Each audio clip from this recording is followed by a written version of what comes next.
Garden Basics with Farmer Fred is brought to you by Smart Pots, the original lightweight, long-lasting fabric plant container. It's made in the USA. Visit smartpots.com/Fred for more information and a special discount. That's smartpots.com/Fred.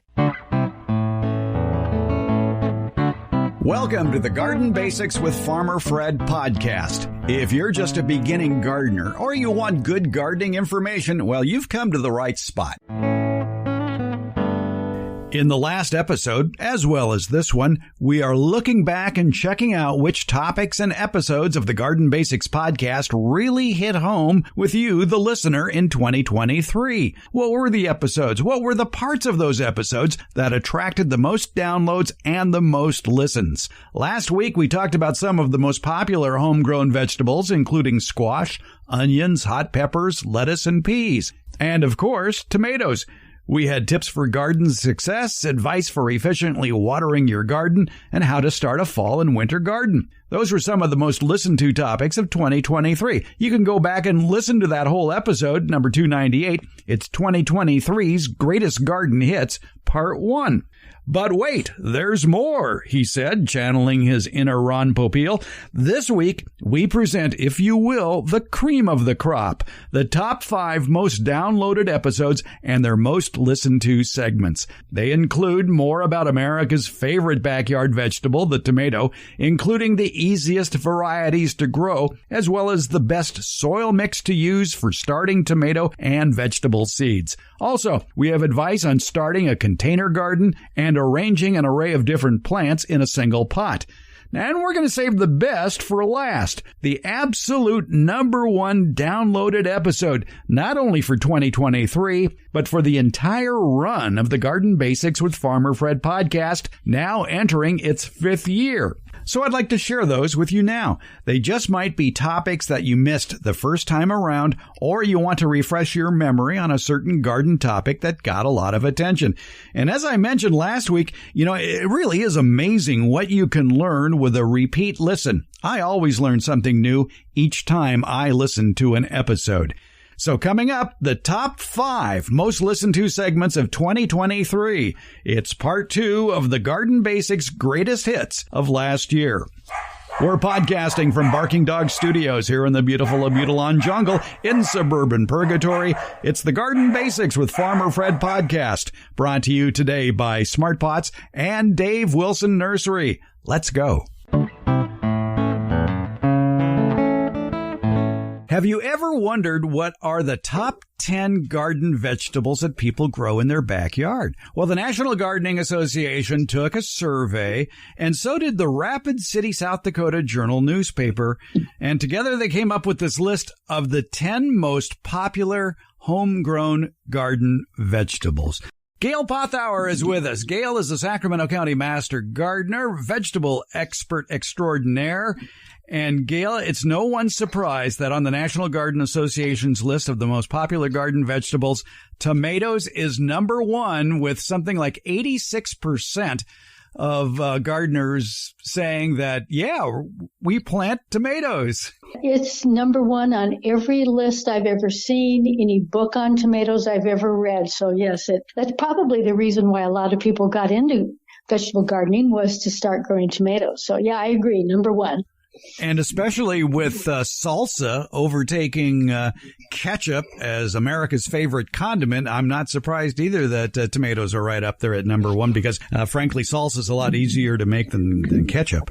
However, you can't grow your cilantro in the summer when we have tomatoes. So, yeah. I will tell you a way on how to do it. Oh, yeah, I would like to know because, right. Boy, mine suffers. Remind me to tell you. Okay. Don't let me forget. All right. Okay. With tomatoes, let's start with the beginning gardener. If you're growing your first garden and you want tomatoes, America's most popular homegrown vegetable, well, start with something with training wheels, something that might be easy. And usually most seasoned gardeners will say, well, start with a hybrid variety. Don't start with an heirloom. Start with something easy to grow. Start with something that is going to produce a lot of fruit, like a cherry tomato, and go with the tried and true varieties for your area. Right, especially a cherry tomato. I think they pretty much can be grown by anyone, anywhere, as long as they have some sun. They can take a little bit of shade, unlike full-size tomatoes or indeterminate tomatoes that need to have full sun, at least 6 to 8 hours. Cherries can handle a little bit of shade, and I find they don't stop producing in the middle of summer like a lot of tomatoes will if we get temperatures over 90 degrees. The cherries will continue to produce. They're easy, they're small, they're great for kids to grow. I think the biggest mistake that beginning gardeners make when planting tomatoes is they plant too many plants and they put them too close together. Mm-hmm. You need some air circulation to kind of avoid some of the fungal diseases. Tomatoes are a vine, and there's different classifications of tomatoes and the types of fruit and the vines. There's indeterminate, determinate, and dwarf typically. Indeterminates are long vines, and if you don't provide some kind of support, they're going to trail all over the ground. And that's when you can run into a lot of trouble with the fruit and then the foliage on the ground. You can get diseases and insects and that sort of thing.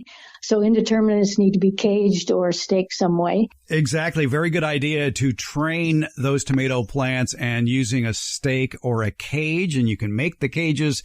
You can buy cages, but I got to tell you, if you're going to buy tomato cages, make sure they're a good size. They should be at least 4 feet, 5 feet tall with a diameter at the top of probably 2.5, 3 feet. That would be ideal. And that goes back to how far apart you should plant your tomatoes as well, which would be, I would plant them at least 3 feet apart, if not 4 feet apart.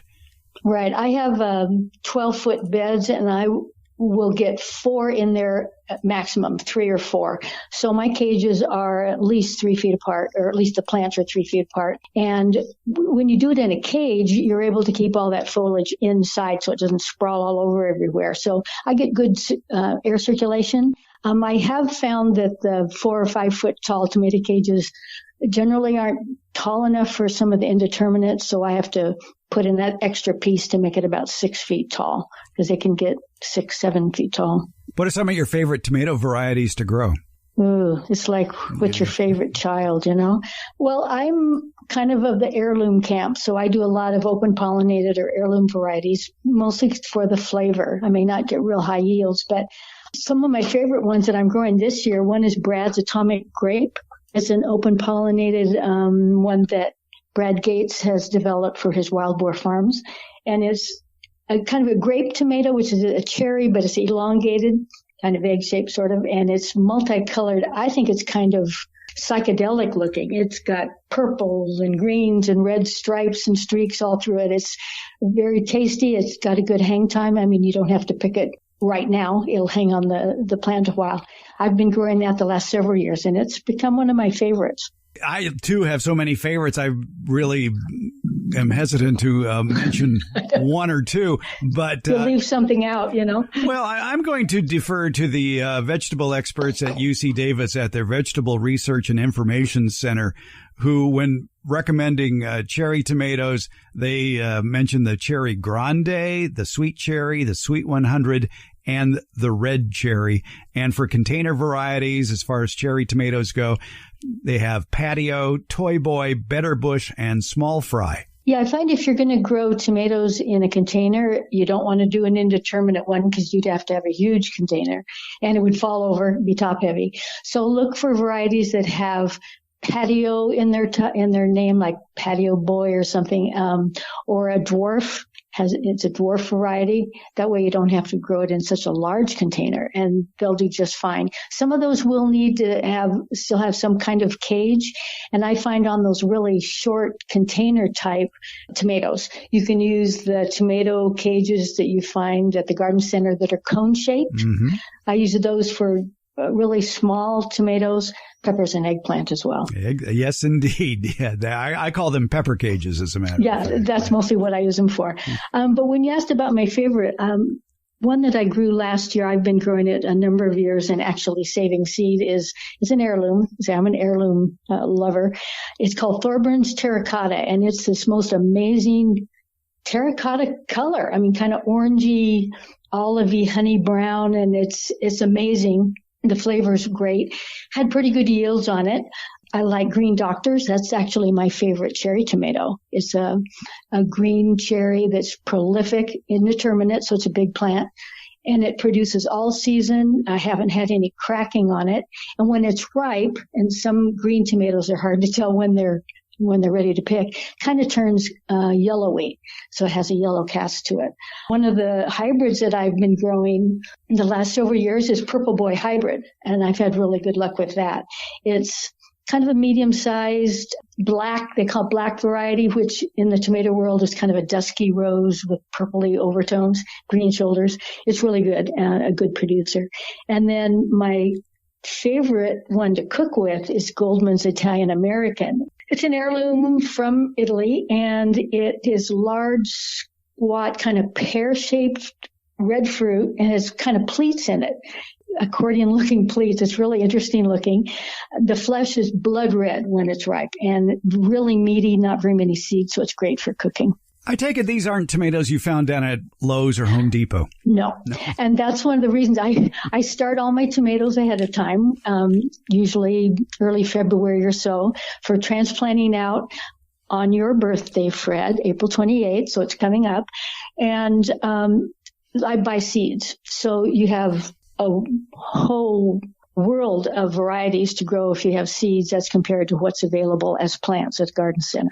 If you're going to be heading out to the nursery to buy tomato plants to be planting during the month of May or even into June, there's a lot of good hybrids that are tried and true across the country that work really well, and that are commonly available too, like Ace, Better Boy, Early Girl, Champion. Those are just a few of the ones that are, shall we say, normal-sized tomatoes. And if you want a good-sized beefsteak tomato, Whopper is a popular one that you're going to find that gets to a good size. One of my favorite big ones, too, is Big Beef. I'm just hesitant to talk about heirlooms because all gardening is local. And if I mention my favorite beefsteak heirloom tomato as Dr. Weish's yellow, I know that somebody's going to try it and not have good luck with it. But that is. Well, right. And I've tried Brandywine. That's probably the gold standard for heirloom tomatoes, and I can't get Brandywine to grow. I've grown a couple of other heirlooms. The names are escaping me right now. Paul Robeson, I think, is one, or Black Crim, that are supposed to be fabulous, and I got one fruit on them. So, yeah, I stick with the heirlooms that I have success with. That was Sacramento County Master Gardener and vegetable expert Gail Pothauer with the fifth most popular podcast segment of 2023 from episode 263, aired back in April. We were talking about America's most popular backyard vegetable, the tomato. But of course, me being a bona fide tomato head, I like to get lots of advice and different opinions about choosing, planting, and growing tomatoes. So, coming up, nursery owner Don Shore talks about the easiest tomatoes to grow, which is a perfect topic for not just beginning gardeners, but for any gardener looking to save time and money in the garden and yet have a bountiful harvest of tomatoes. It's coming up as we count down the top 5 garden segments of 2023. Smart Pots. It's the original award-winning fabric planter. It's sold worldwide, and Smart Pots are proudly made 100% in the USA. Smart Pots, by the way, are BPA-free with no risk of chemicals leaching into your soil, your herbs, vegetables, and other edibles. That's why organic growers prefer Smart Pots, and they last for years. Some gardeners have been using the same Smart Pots for over a decade. Smart Pot's breathable fabric creates a healthy root structure for plants. Because the fabric breathes, Smart Pots are better suited than plastic pots, especially for really hot and really cold climates. And unlike a plastic pot, the fabric won't crack or break from frost or when dropped. For more information, visit smartpots.com/Fred. And don't forget that /Fred part, because on that page are details of discounts when you buy Smart Pots at Amazon. Visit smartpots.com/Fred. Would you like to know the easiest tomatoes to grow? So would I. So would Don Shore from Redwood Barn Nursery in Davis. But we have some ideas for you on some slam dunk tomatoes that if you think you can't grow tomatoes, these are going to give you the luck you need to have a successful tomato garden. The easiest tomatoes to grow. There's a catchy title for you.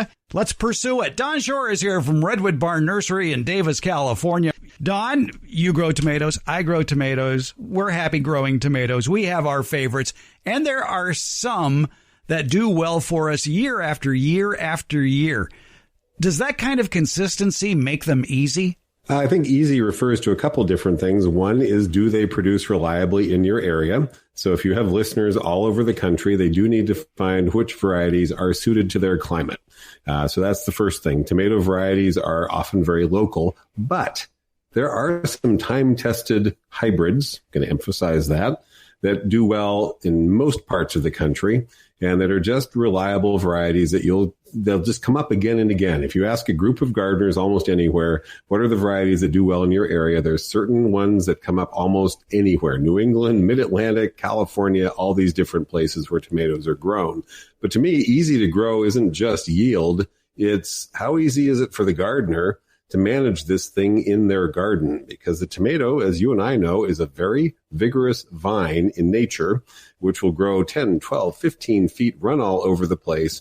And as someone who sells tomato plants, I really want the person who walks out the door to know how to train it, make it easy for themselves to manage that plant, make it easy for themselves to water that plant, because that's crucial here in the arid West, and choose ones that are just time-tested varieties for the region. Yeah, there you go. That's basically all you need. And with the introduction of more and more smaller growing tomato varieties, it's making it easier for those who have limited space, especially limited sunny space, maybe just a sunny patio, where you can grow a tomato bush that only gets 2 or 3 feet tall and yet produces full-size tomatoes, or more than likely cherry tomatoes. And I think that might be a key for national success for any tomato variety.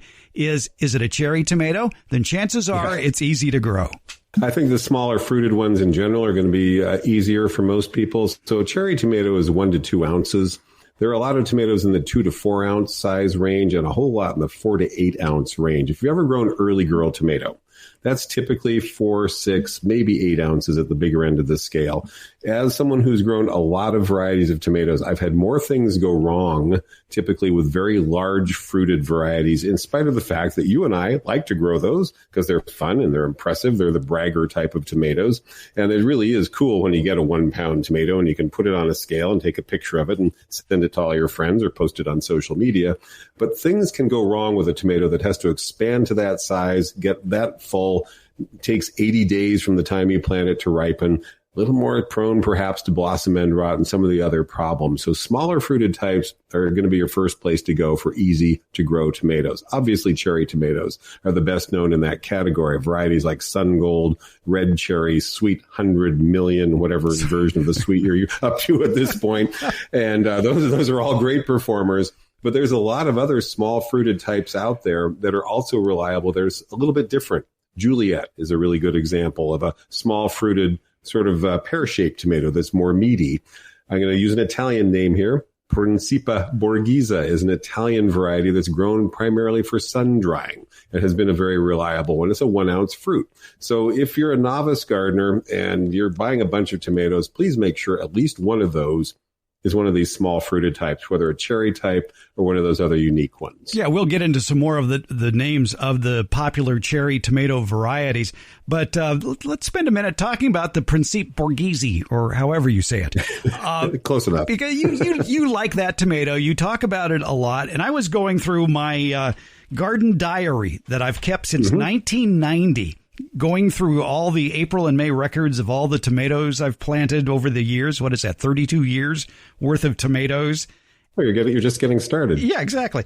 And in 2002, it was voted one of my best performing tomatoes, the Principe Borghese. Yeah, it's Principa. I say it Principa Borghese. It's Principe Borghese, Principa Borghese. Primarily used for slicing in half and sun drying. That's its, the catalog description. It's a nice little meaty tomato, and I've tested this one as an example in a 15-gallon container. Last year, I grew one in a 15-gallon nursery bucket with good quality potting soil. Grew about 4 feet up a fence, about 6 feet across the fence. Produced at least a couple hundred fruit for me.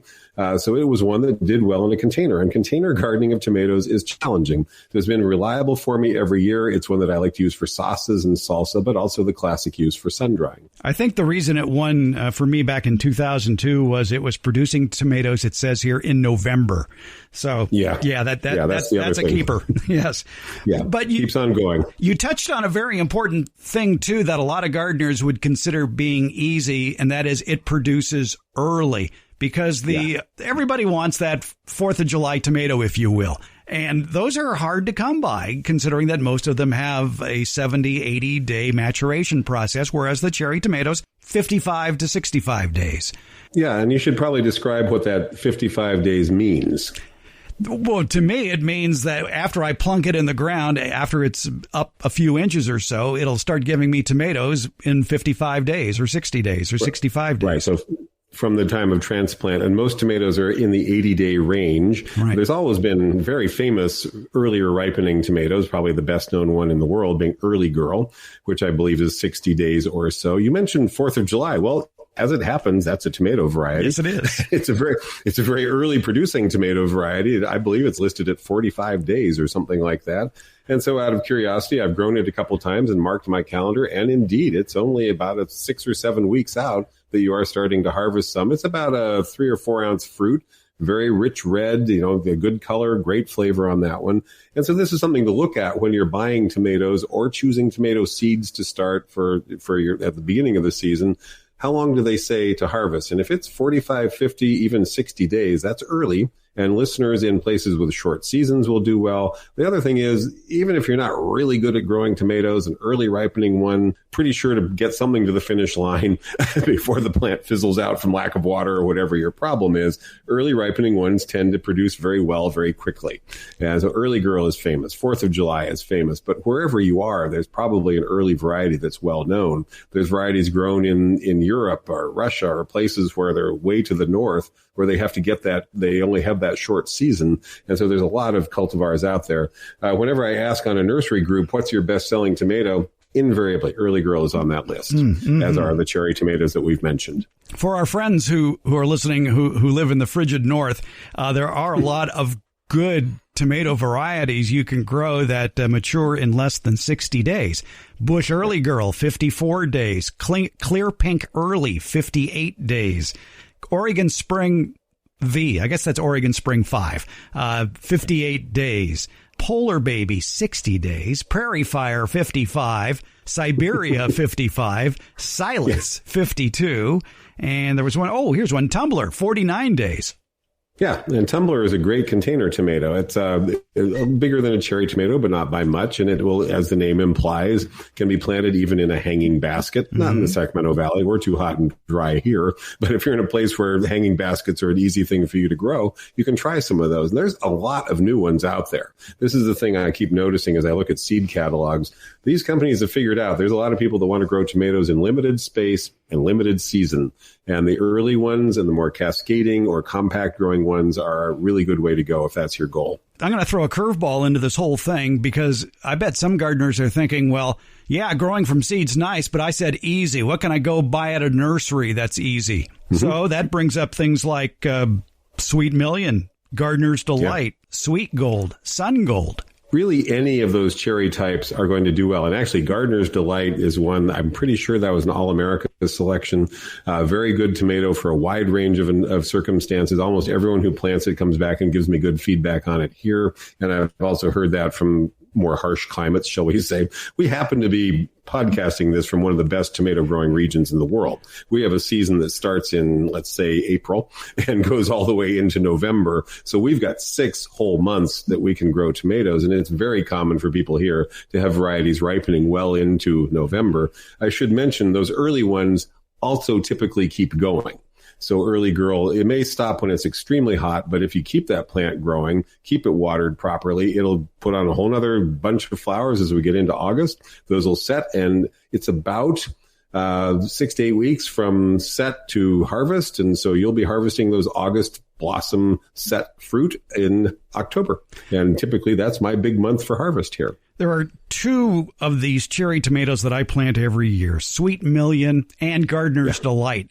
Gardener's Delight I really enjoy because it's slightly bigger than what you may consider a cherry tomato. It's about 1.5 to 2 inches. It's a dark cherry red. It's delightfully sweet. They resist cracking, and they produce throughout the entire growing season.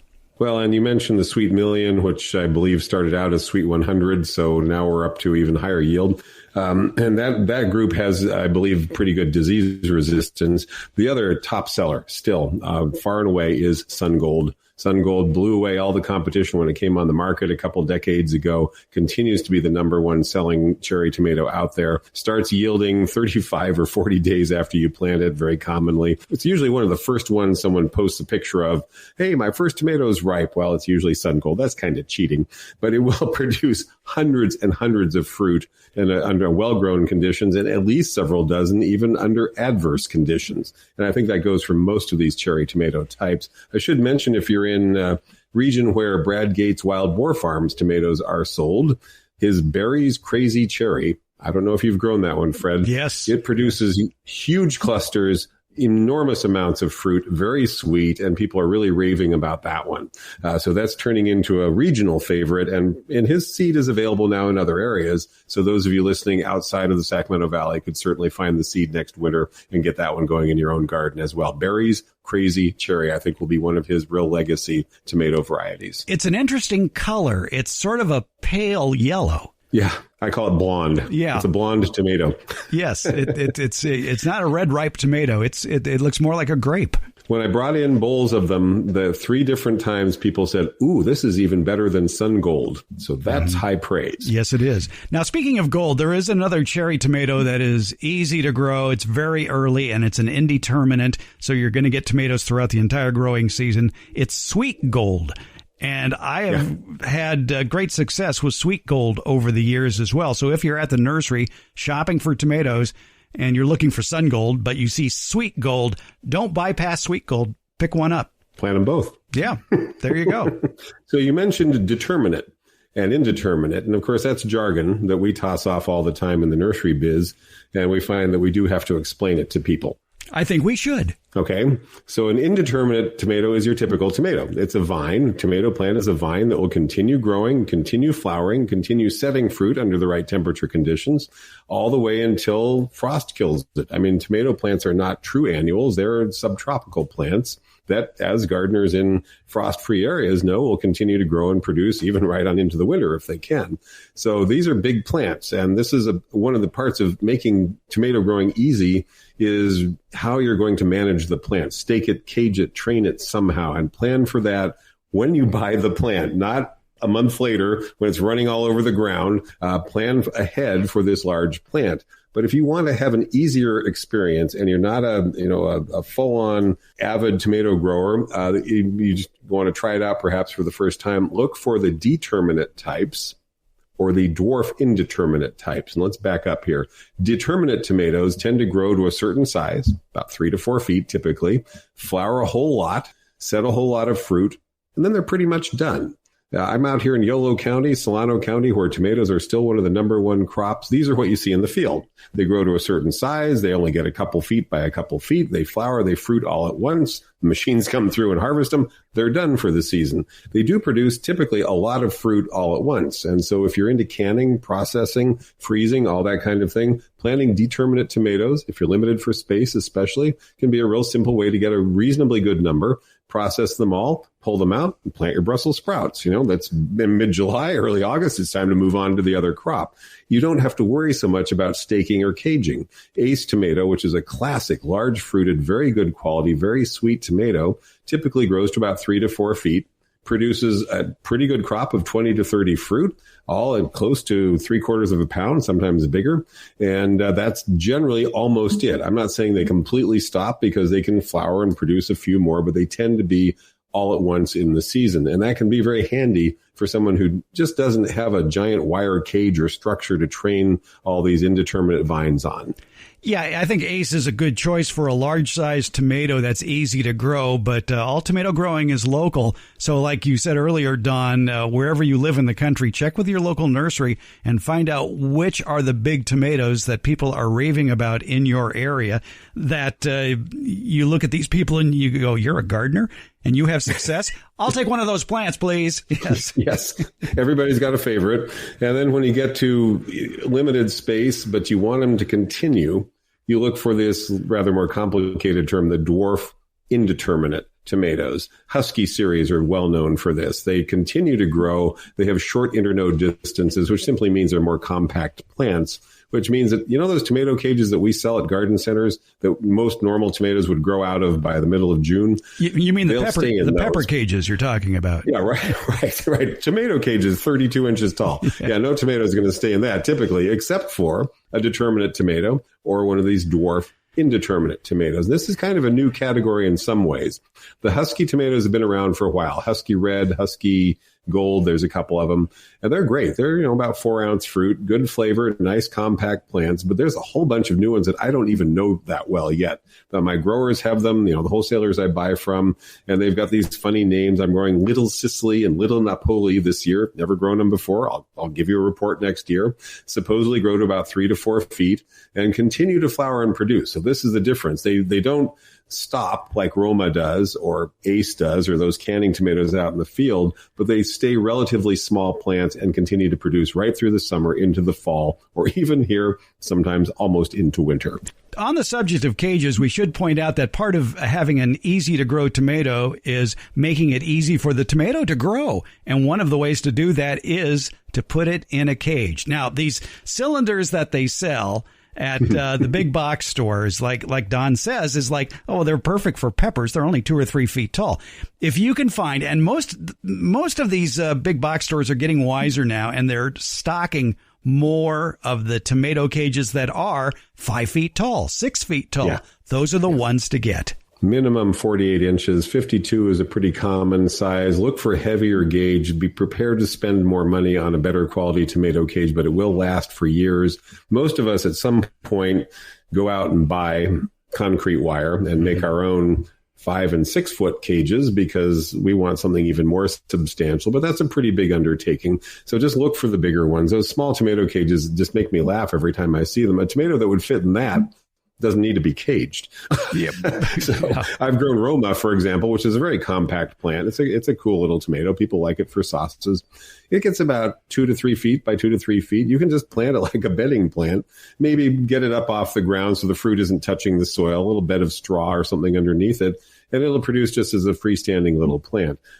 Bigger tomatoes, particularly any of the indeterminate types, I've actually let them grow across the ground to see how big across they would get, just as a curiosity. 12-foot diameter circle. So that's not real practical for most home gardeners, and going vertical is the easy answer to that. I have reached the age where if I was considering leaving a tomato to sprawl on the ground, I would immediately start counting in my head all the pairs of reading glasses I would lose that would fall out of my pocket and get buried underneath a tomato plant. Yes. Yeah, it's a big plant. In nature, these are plants that are at least 6 to 10 foot diameter and sometimes bigger. So we're just trying to suggest that smaller plants, and then really the main thing, plan at the time you buy it, or at least within about a week, how you're going to cage it and how you're going to water it. They plant them and then they come in, 2-3 weeks later, the poor plant is struggling, and they put them in a raised bed. So it's drying out so quickly. Most of us go to a drip irrigation system. And when I say that, I see eyes glaze over and people think, uh-oh, big project, complicated. This is now getting, beyond what I really wanted to do. It's not. Drip is easy. It just pushes together. There's nothing complex about it, but you don't have to use a drip system. Fred and I both do, and most people do eventually start going over to drip for their vegetable gardens because it's just simpler to be able to turn on a hose and let it run for X number of minutes or hours. But you can make a nice wide basin, 2 to 3 foot diameter basin around the tomato plant so that you can set a hose there at a moderate flow and give it at least a couple of gallons of water. That's really key. A good thorough soaking each time you irrigate it, filling up that basin. That is not complicated. It doesn't cost a lot of money, but it does require that you go out there and move that from plant to plant. So easier, obviously, is to put in a drip system or a soaker hose or something. We prefer that you not be spraying on the foliage, so it's better if it's just watering at ground level, and you can certainly do that with a hose or a ditch or whatever works, for you. Just make sure you plan at the start how you're going to water it deeply and increasingly deeply as the season goes along. A 12-foot vine has a root system that we know could go 4 feet deep and 5 to 6 feet out or more. And if you're not watering that root system, you're not going to get the vine and you're not going to get the yield. So most common problem we have here in the valley, where it's completely dry from April through November and sometimes more, is people not watering adequately, not watering deep enough when they do, and having made it so that it's complicated for themselves to try and keep things watered. In other words, having to set a sprinkler, that's not great. Having to move the hose from plant to plant, well, that's okay, but it takes time, so you have to plan for that. Drip irrigation is simpler in the long run and is really pretty easy to install. You do yours yourself. You've never probably paid someone to come in and do a drip system for you. No. People try to hire me. If people think it's complicated, it really is something simple that a homeowner can do. And you can even buy kits that are all ready to go. Right. And there are battery-operated water timers that you can hook up to an outdoor faucet, hook up your drip or your soaker hose or your sprinkler or whatever to that, and the water will come on automatically for a set amount of time on the schedule that you set. Twice a week, 3 times a week, whatever.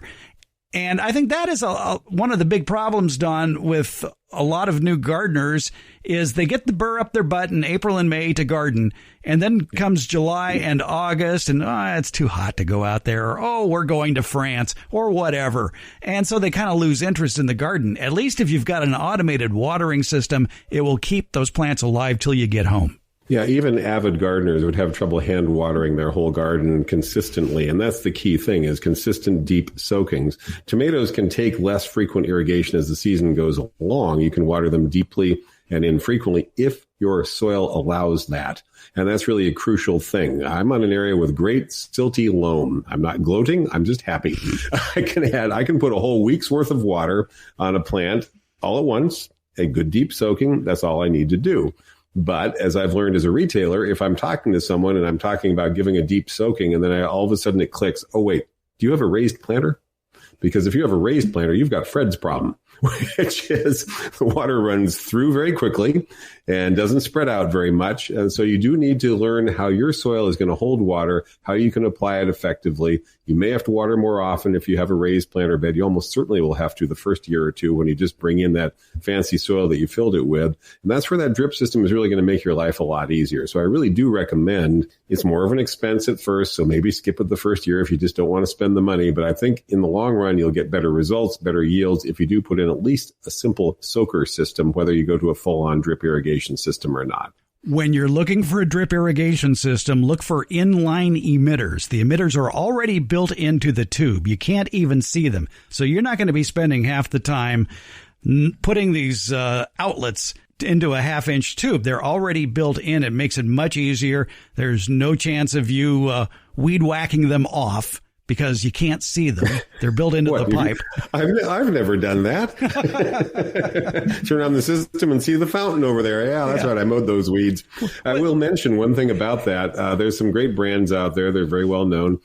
They have some different models, and I want you to save the box that you bought them in and put it in your garage so that when I ask you, what's the output of the emitters on that inline tubing, you can answer that, because it'll determine how long you run it. Most common is a model that has about a half gallon an hour output. It's actually a little less than that.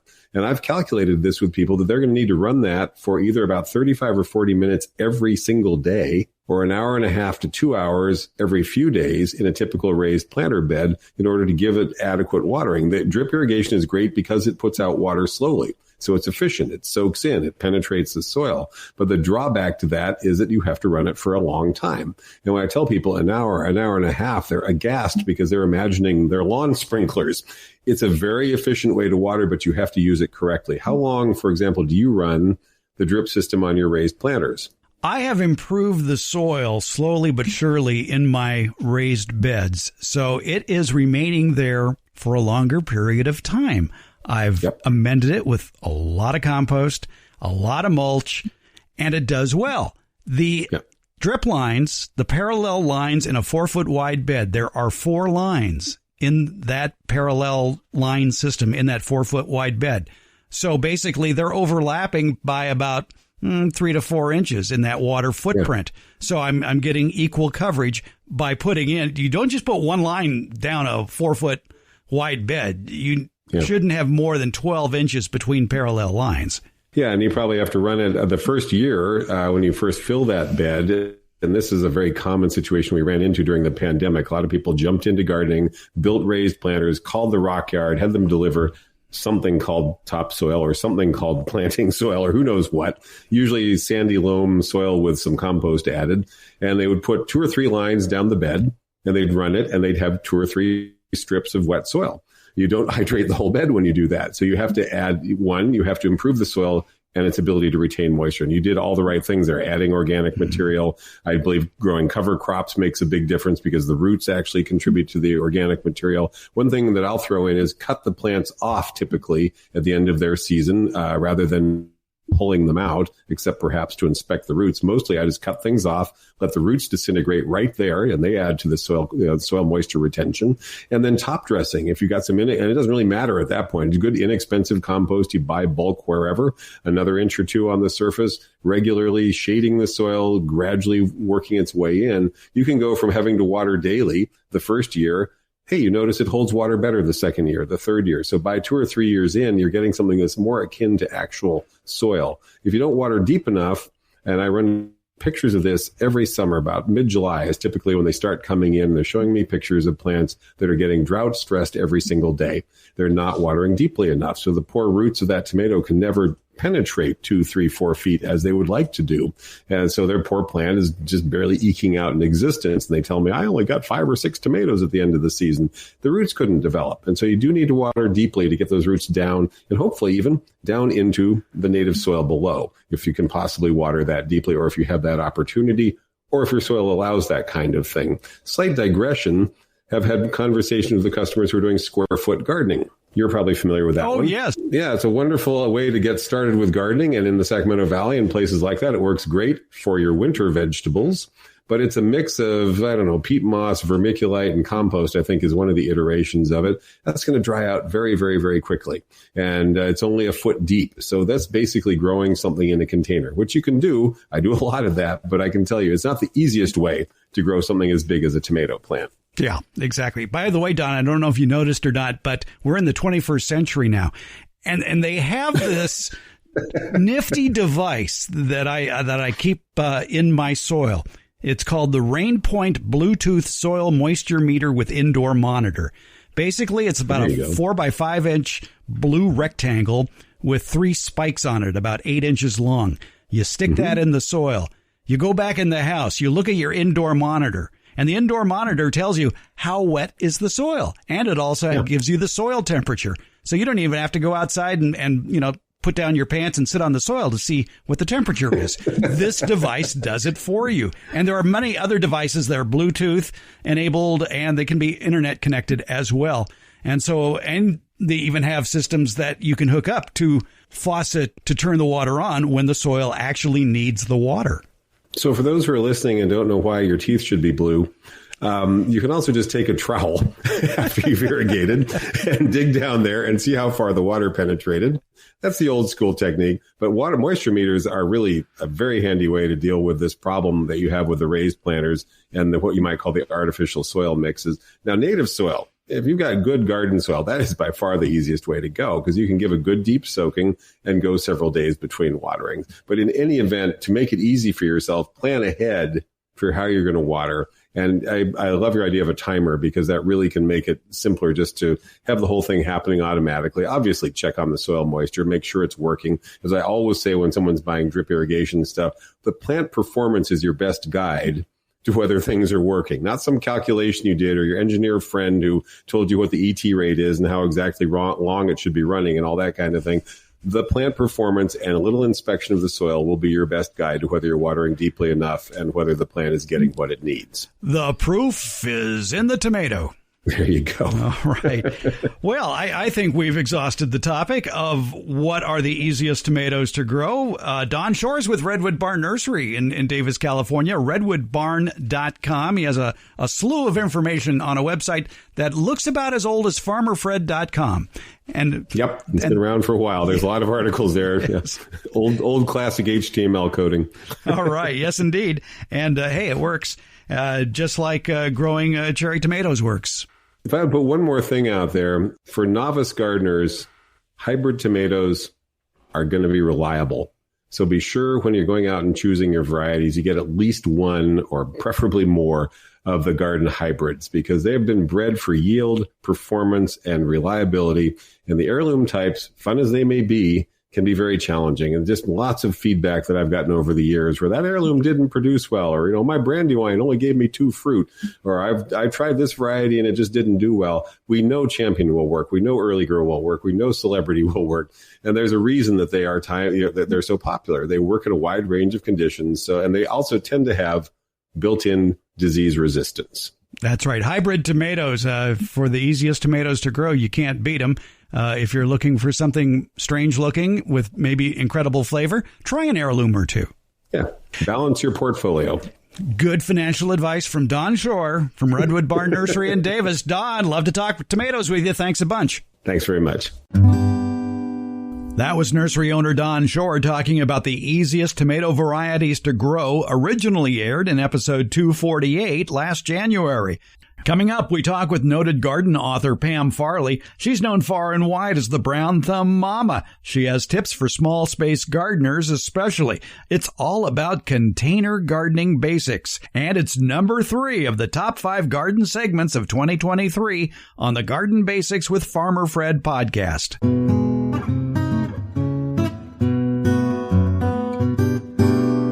Now's the time to plan the what and the where of what you want to plant for the future. And to help you along, it pays to visit your favorite independently owned nursery on a regular basis throughout the fall and winter just to see what's new. And coming soon to that nursery near you is Dave Wilson Nursery's excellent lineup of farmers market favorites, great tasting, healthy fruit and nut varieties. They'll already be potted up and ready to be planted. And we're also talking about a great selection of antioxidant-rich fruits, such as blueberries, blackberries, raspberries, goji berries, grapes, kiwi, mulberries, gooseberries, figs, and pomegranates. Wholesale grower Dave Wilson Nursery has probably the best lineup of great tasting fruit and nut trees of any grower in the United States. Find out more at their website, davewilson.com. And while you're there, check out all the videos they have on how to plant and grow all their delicious varieties of fruit and nut trees. Plus, at davewilson.com, you can find the nursery nearest you that carries Dave Wilson's plants. Your harvest to better health begins at davewilson.com. There's a new book out, The First Time Gardener, Container Food Gardening. All the know-how you need to grow vegetables, fruits, herbs, and other edible plants in pots. It's written by Pam Farley, although the title page of her book says Pamela Farley, but I have a funny feeling she's only called Pamela when her mother might be mad at her or other people in her life. I thought so, yeah. Pam Farley has been gardening and writing, usually not at the same time, since she was in grade school. Those interests collided in 2009 when she started the website brownthumbmama.com. Oh, now it rings a bell with you. She's been documenting her home and garden tips. Now, millions of readers from around the world visit her site to learn about vegetable gardening, easy recipes, and making a non-toxic home. And when she's not gardening or writing, she's might be out camping or reading or otherwise avoiding housework, just like she's doing right now, talking to us about container food gardening. Pam, this is exciting, a book.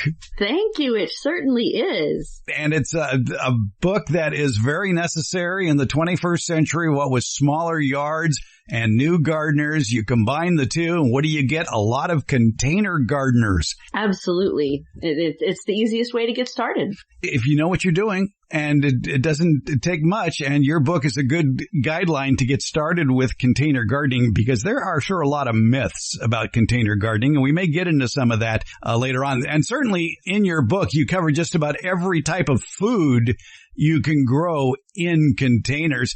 How about some general guidelines about growing in containers? What do you look for in a container? There are some important things to keep in mind, and if you're on the internet at all, you'll see a lot of suggestions that are probably not safe for growing food. The important things that you want to think about when you're picking out a container, your container can be a soup can or an old wheelbarrow or a fancy pot that you bought at your local garden center. But you want it to be big enough for the mature plant. So you're not going to plant a lemon tree in a soup can, for example. You want it to be food safe. Now, this means that I don't recommend that you plant potatoes in a stack of old tires, for example, because there's just too darn many chemicals in those tires. And third, you want to make sure your container has good drainage, because if your seeds or your plants are in a pot that's full of water and the water can't drain out, then everything's just going to rot and you're not going to have any vegetables. I think for the beginner gardener who is starting off in container gardening, it might be easiest to start with greens because they grow quickly. They don't take up much space. They're very malleable as far as being successful. They don't require too much sun or too much shade. But like anything in a pot, it requires drainage. Mm-hmm. And a little bit of chard will produce and produce and produce. You better really like chard. Well, chard is one of my favorite greens because in our hot climate here in USDA Zone 9, it's one of the few that will successfully grow in the shade in the summertime, and you can have year-round greens in your salad from the garden. That's right. And I actually have several chard plants in the front and the backyard right now. So I agree. I like one piece of advice you give there in choosing containers where you say, if you wouldn't eat out of it, don't grow in it. So kids, don't eat out of paint cans. Exactly. Just because it's on Pinterest doesn't mean it's a good idea, folks. Yes. All right. Well, that brings up a good point, though, and that is you can, if you're creative, you can use a lot of receptacles around the house for your containers as long as they have drain holes. Absolutely. I have started seeds in a rotisserie chicken container from the store, or when we first got married and didn't have 2 nickels to rub together, I grew herbs literally in soup cans on the windowsill. I just pounded some holes in the bottom with some nails, used a nail to punch holes in the bottom. Egg cartons, any kind of old colanders, things that you were going to donate or toss, lots of ways that you can repurpose them and use them for your garden. I would think if there is one general rule of thumb when it comes to choosing a container, it's I would rather have a deep container than a wide container. That's very true. There are some times when if you think about the shape of the food, you could get away with planting radishes in a shallow container, but of course carrots are not going to work. I have not found an occasion yet where a container was too big. But you can have a container be too small. That doesn't mean the plant's going to die right off the bat. It just won't get as big as it could have, and it may not last as long, may not live as long as it would have, because it doesn't have enough room to grow and get nutrients from the soil. One of the problems of growing a small plant in a large container, though, sometimes can be there's just way too much water in that container for that itty-bitty plant. And so it better be an easy draining soil for it to succeed.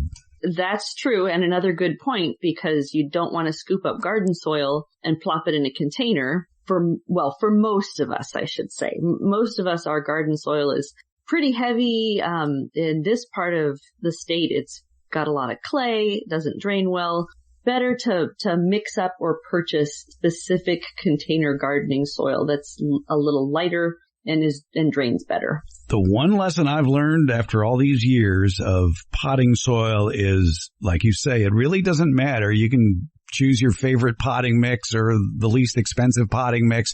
just be sure it is moist before you plant in it. It is very difficult to moisten dry, commercially bought potting soil because one component that's probably in it is peat moss, and peat moss is very difficult to get wet unless you pre-moisten it. And one thing I like to do is if I'm using a bag of seed starting mix, which I really enjoy doing, especially this time of year, is I will dump it into a bucket, no drain holes in the bucket. Fill the bucket full of water with the seed mix in it. Walk away, do something else, come back either later that day or the next day and transfer that potting soil or that seed starting mix into pots with drainage and let them drain a while and then grab a handful of it and throw it into whatever I'm going to plant. Perfect. One thing you point out in your book that I would like to emphasize is a lot of people are in the habit of having a large container, and maybe it's one of those large, lightweight containers that look like they're terracotta, but they're not terracotta. They're really foam, and they're really light and easy to move. So maybe they don't want to put it full of potting soil and they'll throw styrofoam peanuts or pot shards in the bottom of it just to maybe save some money. There's a lot of things that can go wrong, and not the least of which is you've just created a serious drainage problem. So this is one of those things that's all over the internet, and holy smokes, everybody thinks this is the best thing since peanut butter, and I'm going to put some empty 2-liter bottles or some packing peanuts in the bottom of the container. And this is a common garden myth that has absolutely been busted. And there are some important reasons why you do not want to do this. For starters, your plant will not have enough soil to get enough nutrients. The roots might reach down, and then if the roots touch, 2-liter bottles and packing peanuts, they're going to be like, well, I don't know. Okay, I give up. It's going to change the balance of your pot, so it'll be a lot easier to tip over if there's wind or things like that. And the most important part, this is the science part, the soil has a specific density and the filler material below does not. Well, the water doesn't want to travel between those two porosities. The water is going to try and stay in the soil, which leaves the soil waterlogged, which is what you were trying to prevent, which is detrimental to your plants. You are concerned about having a heavy pot, a heavy immovable pot. They have little plant skateboards called plant caddies that you can set it on before you fill it with soil and juke it all around wherever you'd like. Here's a lesson I learned the hard way on that. I was doing a demonstration for some old garden show on the HGTV network years and years ago, and I was demonstrating how to plant in a wine barrel, in a half barrel, and drilling the holes and filling it. And they brought along one of those plant caddy casters with it. Mm-hmm. And I looked at it and go, well, it's kind of small, but we can give it a shot. And I set the barrel on top of the casters, and it's going to demonstrate how easy it is to roll. And this is with soil and a plant in it. And I think I moved it about 6 inches when the whole thing just collapsed. Oh. So the lesson I learned is if you're going to put a barrel on casters, get yourself something really heavy duty like a furniture dolly to put it on. Yes, I've got at my local garden center, I got a plant dolly or plant casters that were made specifically for wine barrels and cost as much as the wine barrel. It's the right diameter and it's got like 6 or 7 legs spread out. So it's very sturdy. Oh, that's nice. They have wheels like a shopping cart?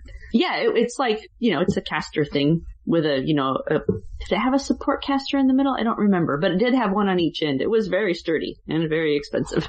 And if you do plant in containers, that's another benefit of planting in containers. If you have, let's say, a citrus tree in there and there's a frost expected, you can roll it closer to the house to get a little bit more heat at night. And that is probably easier than covering it and uncovering it or trying to figure out if your Christmas lights can keep it warm enough or those kinds of things. So tell us about the containers that you use in your food garden.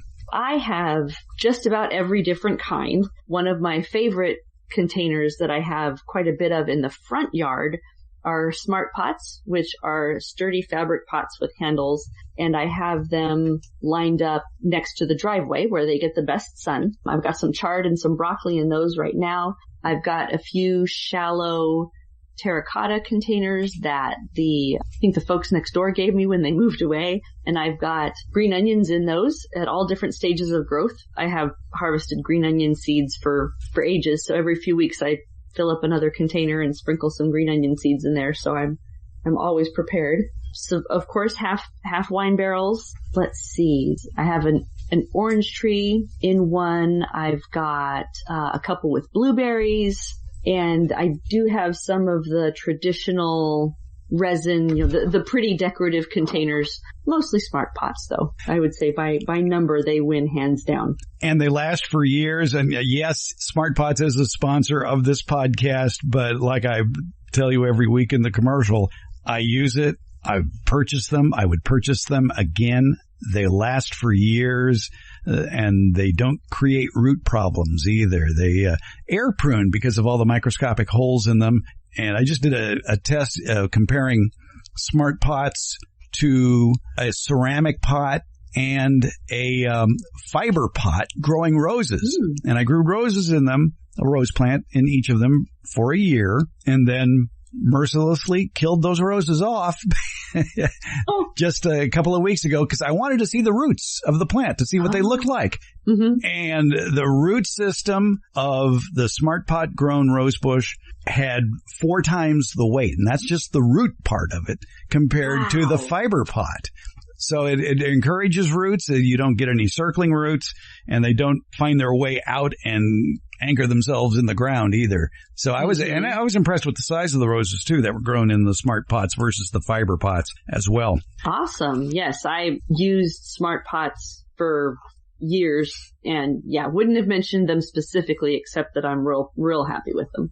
Yeah, I'm like I said, they last for years. There are people who have been using them for 20 years or so. Cool. Yep. Well, that'll be me. Well, yeah, you save things. Years from now. Yeah, yes. I'm still using the original ones I used 8 years ago, so there's that.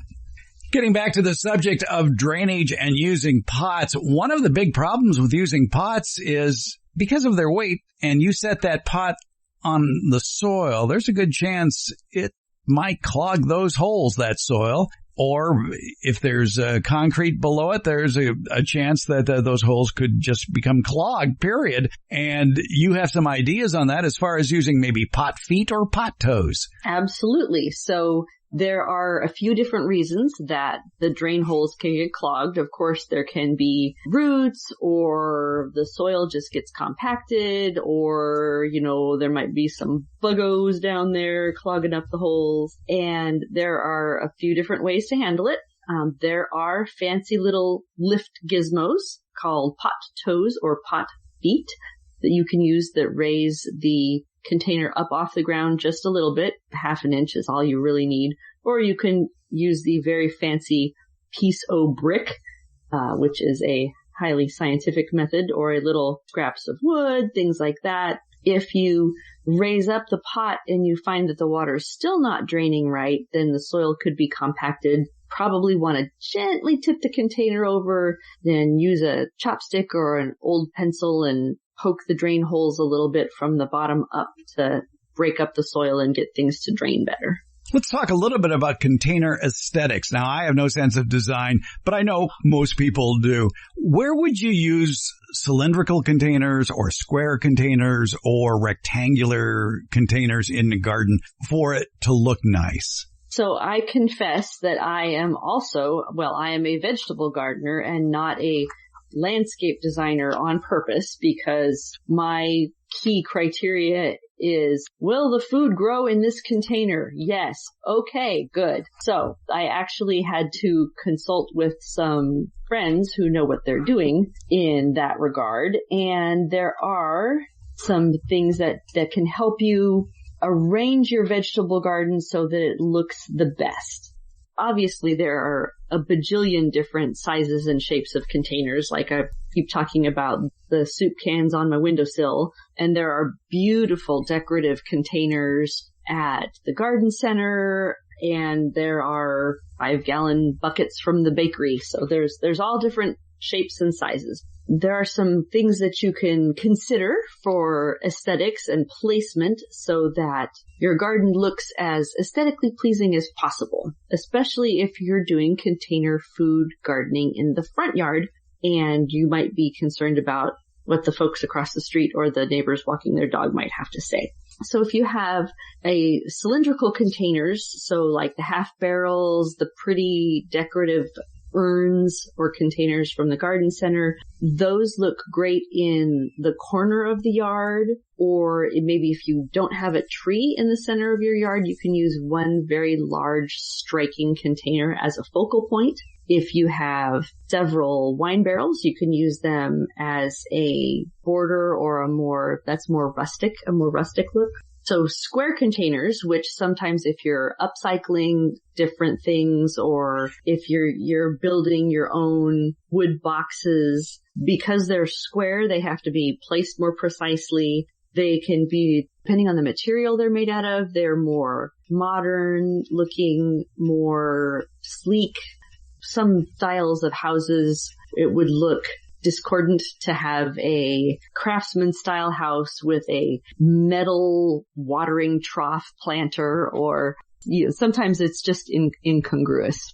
I'm glad you mentioned metal watering troughs, because it is one of my favorite containers to use for growing blueberries. Since blueberries require an acidic soil mix, it's easy to do it in a cattle watering trough that you may have purchased at a farm supply store, as long as you put drain holes in it.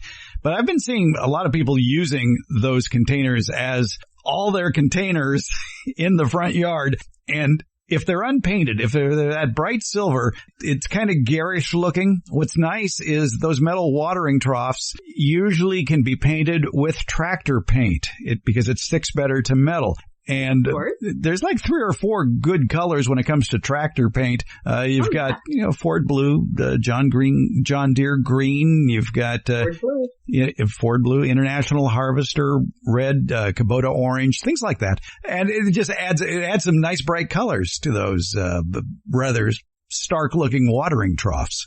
Exactly. I haven't seen around town, but I have seen online folks that, we ripped out our entire front yard and put in these industrial cattle troughs. And oh golly, I guess I'm not quite that brave yet, but it can be done. Oh yeah, it can be done. One thing we should talk about when it comes to containers is the fact that maybe the darker colored ones might just be absorbing too much heat on a hot summer day. That is definitely a possibility, especially here in Zone 9 where we're cooking with gas all summer. Yes, indeed. What can a mother do? What can a gardener do for lowering the temperature on a hot summer day?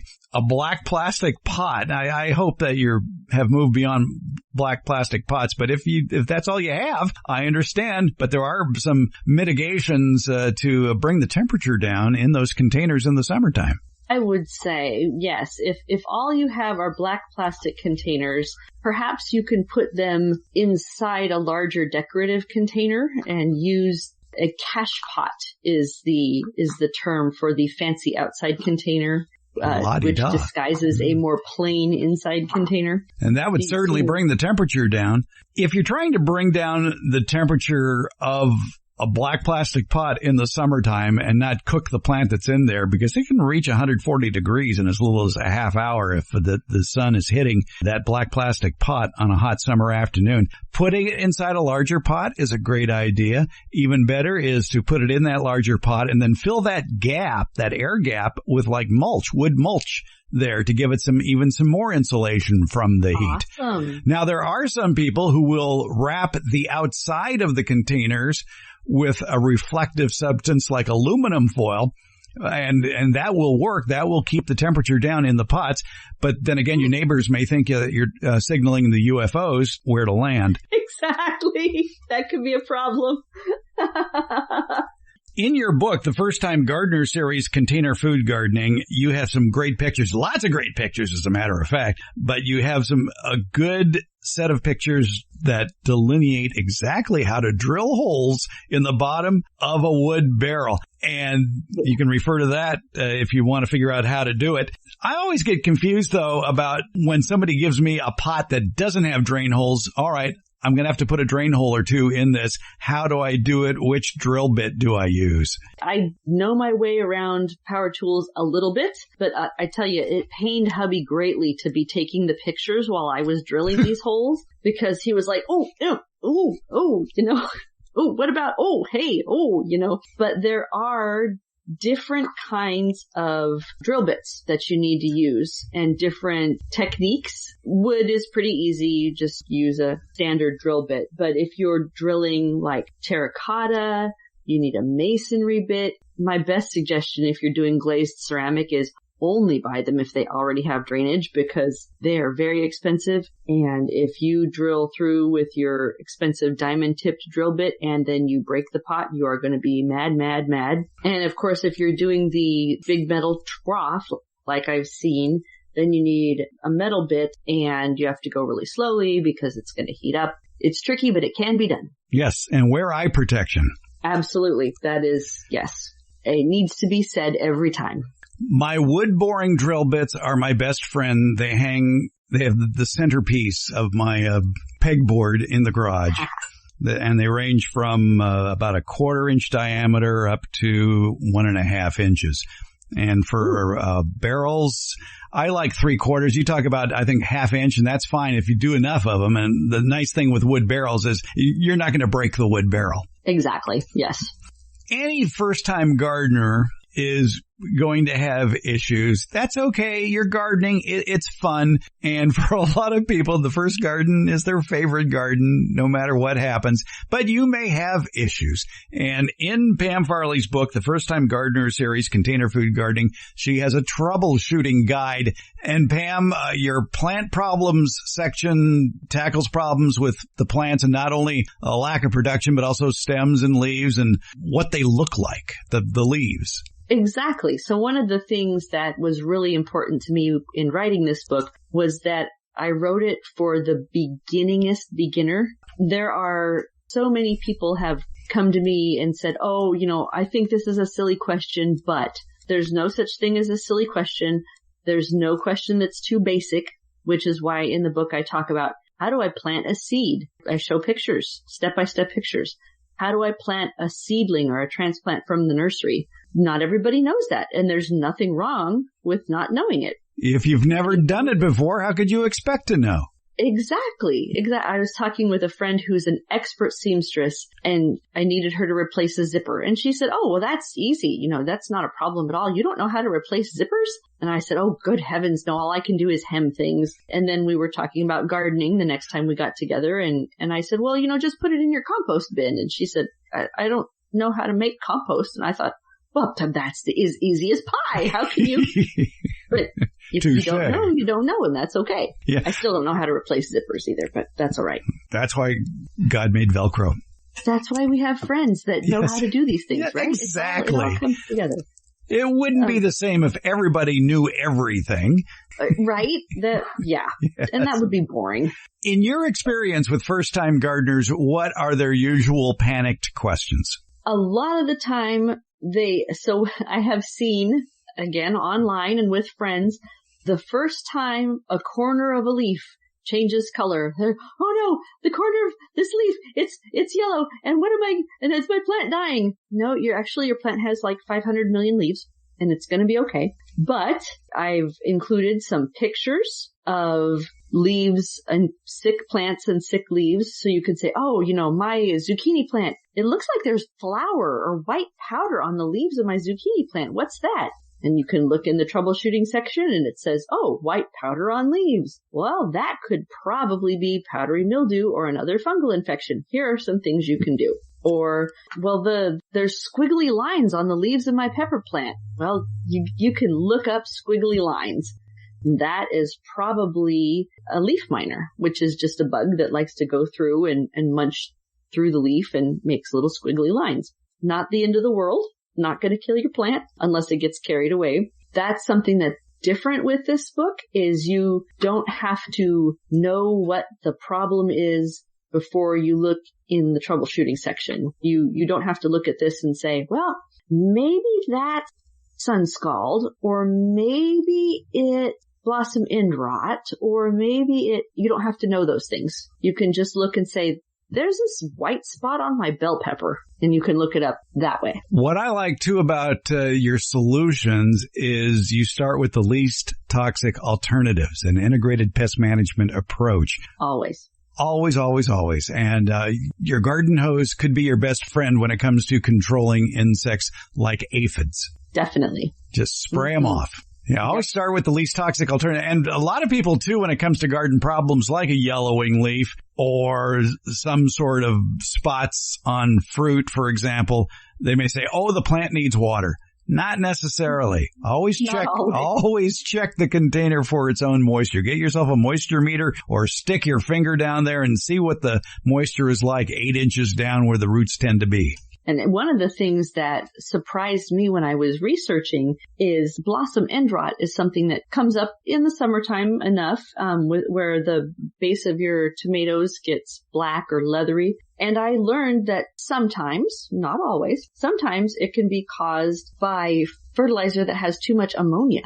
Interferes with the way that the plant takes up the water in the soil. And so if you can use a natural fertilizer like kelp or fish emulsion, it's going to be easier on the plant and you'll run less risk of ODing on chemicals. In the world of horticulture, when discussing blossom end rot, we usually like to say it's an abiotic disorder. And what that means is it's probably your fault because of yeah. Mm-hmm. It's too much water, not enough water, too sandy of a soil, wrong pH of the soil, too much fertilizer. There's a lot of reasons that it could be. Funny, yeah. And I can tell you don't own a nursery because you haven't tried to sell anything yet to solve these problems. That's true. I just take the offending tomatoes and chuck them in the compost bin and think, doggone it. Those are the salad tomatoes. You cut off the bad portion and eat the rest. You can very much do that. Yeah. Mm-hmm. I like the fact that you put in there not to add Epsom salts, eggshells, antacid tablets, or anything like that in your container garden. It's not going to fix blossom end rot. I would like to have just printed that on the cover in 50-point font, but they frown on that kind of thing. There are some garden myths that I just can't stand, and that's one of them. We have done entire episodes on this podcast about blossom end rot. You can look it up and listen for yourself and realize that, oh, I'll just live with it. Yes, it is not the end of the world. And golly, around here, the tomatoes grow so well that if you lose one or two, you're going to be okay. That's right. And congratulations. You put in a picture, a really good picture too, of a teenage ladybug, which looks totally different than the mature adult ladybug. Most people know that ladybugs are good guys and gals. You want them in your garden to be eating the pests like aphids. But that teenage ladybug, I always like to say it looks like somebody in a San Francisco Giants warm-up jacket. It's black and orange. Like a dragon or a dinosaur.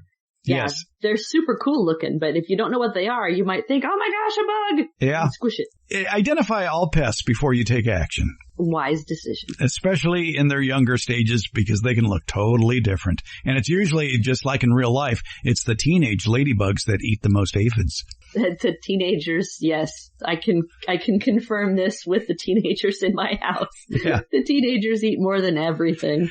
That's right. So another thing that is really helpful for new gardeners is you might look at the vegetable drawer in your fridge and say, oh, well, I know we go through a lot of cucumbers, green beans, and lettuce. Oh, shoot. Now I have to try and figure out what kind of containers to get and how big and what if they go together and what if they don't. And so the book has like a quick planting guide for vegetables, fruits, and herbs. So you can think about what your family uses and you can look at this cheat sheet and say, oh, well, green beans, we need a 3-gallon or larger and they're going to need full sun. So, okay, I know that I don't want to plant them with chard because chard's going to want a little bit of shade.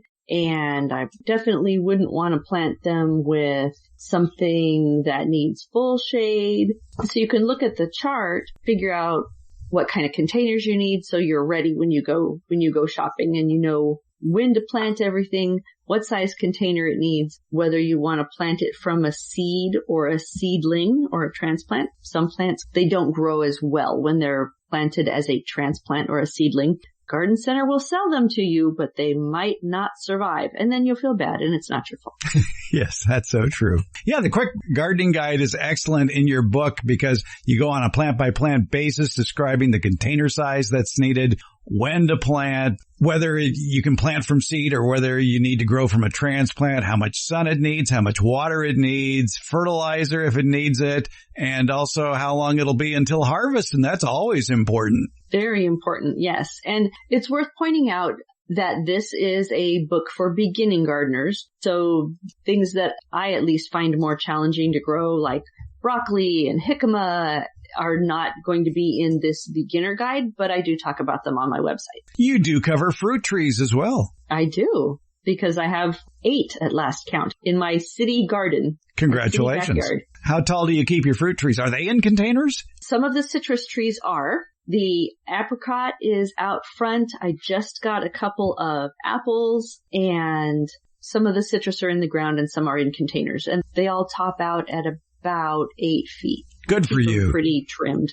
All right. That's called backyard orchard culture, where you keep the trees no taller than what you can reach, because any fruit that's out of your reach is for the birds. Yes. And you even have instructions on how to grow an avocado tree. You're an evil, evil person for suggesting that. I know it can be done because Carrie Stokes has one. Yes, she does. Oh, avocados. Where do I begin? I tell you what, folks, if you live in Santa Barbara, if you live in Oxnard, if you live in San Diego, go ahead, grow your avocado trees. For anybody else in California, find the warmest spot possible that doesn't get a lot of wind, a lot of reflected heat, and you too can grow an avocado tree in USDA Zone 9 and 10. But there are times when you just can't do it, and it's really depends on the layout of your home and your yard. And can you grow avocados indoors? Go ahead and try. Who am I to stop you? Well, we do talk about microclimates in the chapter about sun and locations. I would argue that you need a very specific microclimate to grow avocados in Zone 9. Or you buy the home that's for sale next to Oprah in Santa Barbara. Yeah. Ha! Well. It's the First Time Gardener series, Container Food Gardening by Pamela Farley, Farley. You want more information? I bet you can find more information about the book at brownthumbmama.com. Absolutely. Pam Farley, it's been a treat talking to you. I'm tickled to be here, Farmer Fred. Thank you so much. That was Pam Farley, the Brown Thumb Mama, discussing her book, Container Food Gardening. We move on to the second most listened to segment of 2023 on the Garden Basics podcast. It's from episode 258, originally aired last March, entitled 10 More Quick Garden Tips. And the tips from that episode that garnered the most interest included tips from nursery owner Julia Oldfield talking about how to accomplish the spill, chill, thrill effect when grouping plants together, especially in a large pot. And from the founder of tomato seed company Wild Boar Farms, Brad Gates, he has advice on planting tomato seeds and transplanting those young plants into the garden.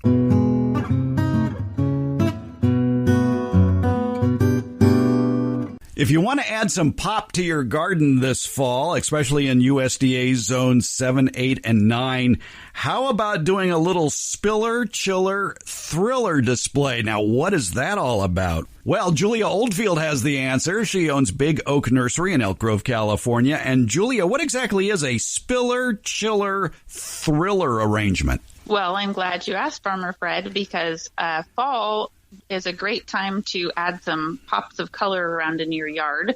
As your trees are turning red and your leaves are falling and things are going dormant, it's a great time to add maybe a pot on your patio, or even a flower bed can be arranged this way. Filler is something that would hang over the side of the pot or trail along the ground.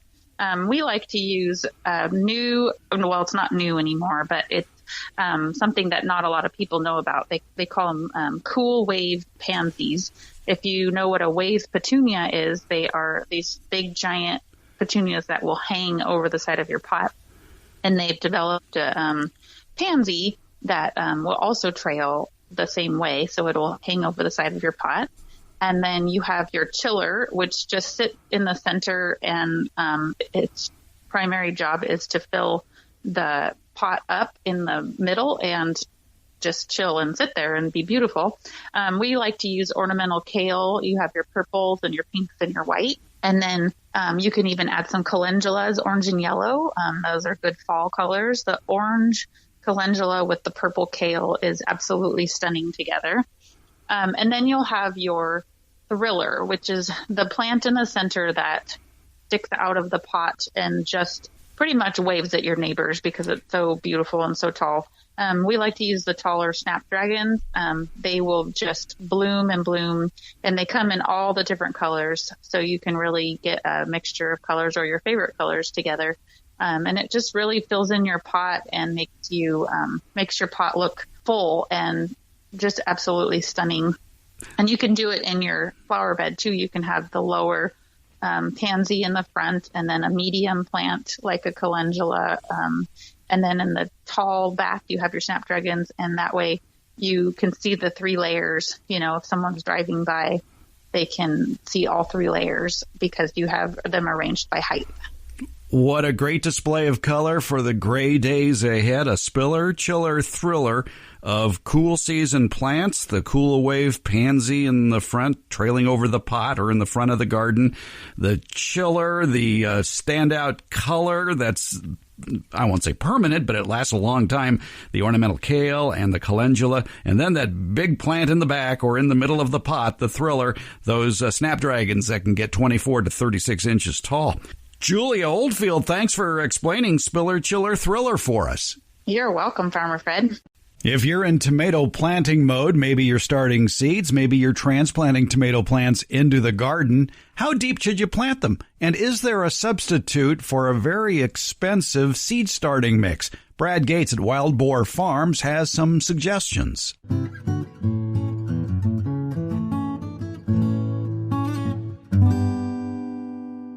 I mean, frankly, for the home gardener who's transplanting little tomato plants into slightly bigger containers, you could just use a good quality potting mix at your favorite nursery. Yeah, I always use, when I'd use regular potting mix, that's what I would do. You can top off the trays, and if anything's bigger than, say, your pinky fingernail, pick it off the top. You can also run them through like a 1/4 inch screen, just regular high quality potting mix, just screen it at a 1/4 inch, and it makes perfect seed starting mix. Excellent tip.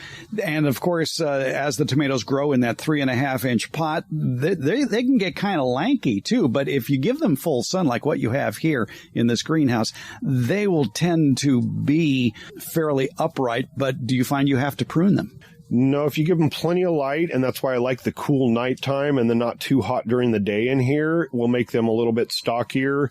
Sometimes when you mass plant, like you're saying, put even up to 10 seeds or more in a small cup and plant them, they can fight for the light a little bit, so they can get lanky. The good things with tomato plants is you can always bury the plant in a bunch of the stem, and it will readjust itself, so to speak. Yeah, just like if you bought a tomato plant at a nursery. If somebody bought one of yours at a nursery and decided to transplant it into the yard like they should, they would want to plant it deeper than where it was planted in the pot at the nursery. Yeah, my general rule of thumb is plant about 20 to 30% of the plant, no matter how big it is. If it was a little seedling when I transplant, I'll plant them about 20 or 30% of the stem underneath the soil. Once I get a nice transplant that's ready for the garden, same thing. I'll trim off any leaves or suckers that are below where I'm going to plant, and then I'll bury about 20 or 30% of the stem. That keeps the potting mix it's planted in from drying out. That keeps, when the wind in the spring is blowing your plants around, it makes it a little further down in the soil so it can handle the wind, and it will also regenerate roots on the stem where it comes in contact with the moist soil. Quick garden tips from Julia Oldfield of Big Oak Nursery and Brad Gates of Wild Boar Farms, the second most listened to episode from 2023, episode 258 from last March. You know, it's no surprise to me that the most listened to episode of last year featured America's favorite retired college horticultural professor, Debbie Flower. What did surprise me, though, was the episode was not only the most downloaded Garden Basics episode of 2023, but it was also the most downloaded episode in the entire first 4 years of the Garden Basics with Farmer Fred podcast. The second biggest surprise was the topic. how to grow cucumbers, which just so happened to be the second most popular backyard vegetable in America. That's according to the National Gardening Association. So here it is, the number one most listened to Garden Basics segment of all time. Cucumber growing basics.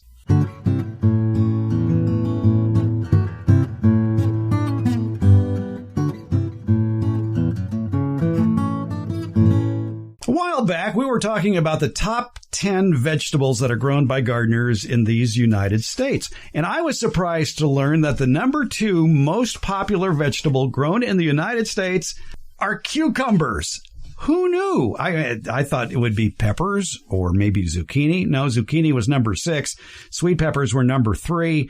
Cucumbers were number 2. I'm not a big fan of cucumbers, but I know someone who is. Yeah. I love cucumber. That would be Debbie Flower, America's favorite retired college horticultural professor who loves cucumbers. I do. And my heavens, cucumbers have a lot of problems, and I bet sometime this summer we're going to hear from people who say, what happened to my cucumbers? So the flowers look funny. The fruit looks funny. Tastes bad. Taste bad. What's going on? What's going on? Yeah. Well, cucumbers are a vine, and so they need some space. They are in the Cucurbitaceae family. And so they have boy flowers and girl flowers, and that's part of the pollination problem.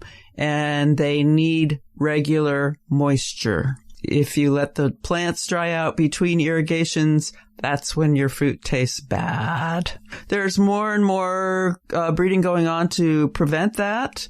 We're getting closer to being able to have more erratic watering, but basically you need to have, the soil needs to be moist, not wet, but moist all the time. So cucumbers are a warm season plant, a warm season annual. They need soil temperatures to be quite warm when you seed them, and you typically want to direct seed them, not start them ahead of time. Sounds like zucchini. Like zucchini, like melons, like pumpkins. Those plants are all similar in that when they get root bound in a container, it dwarfs them and they will never grow very big. And you do it once in your gardening life and you remember it, man. It's such a disappointment. So just tried my second time planting my cucumber seeds yesterday. I planted some old seeds, and that might be my problem. Seeds in general, you don't want to keep more than 2 years. And these were 2-year-old seeds.